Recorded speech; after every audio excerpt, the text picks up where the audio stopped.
咁我哋喺上一期嘅視頻咧，同各位講咗新天石廈名苑嘅新樓嘅。咁今期咧，我哋同樣係喺樣板間2B 棟嘅樓上12樓有一套，又係137平嘅。咁我哋喺2樓呢邊咧，亦都有個休閒區嘅。整個小區花園唔係話好大，但係咧都足夠我哋可以放下狗噶啦。咁我哋依家咧嚟到12樓嘅，依家可以睇到咧就係入門口呢邊業主已經做好咗鞋櫃噶啦，多咗個入門花園。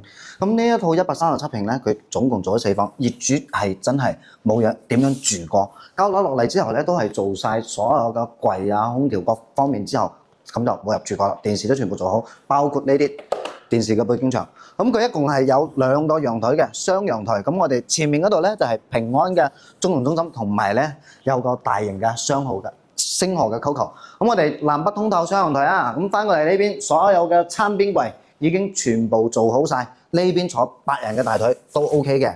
廚房通燃氣，咁其實真係冇喺呢邊煮過飯。咁呢邊咧陽台已經做咗風窗，所以咧佢整體嘅通風咧冇之前咁好，不過咧更為實用啦。咁依家呢一套嘅得房率大概係92%嘅，得房率其實同依家新規出嚟嗰啲新盤係差唔多嘅。咁亦都可以睇到啦，所有嘅房間啊，佢裡面嘅櫃啊，包括榻榻米，業主都已經全部做好晒。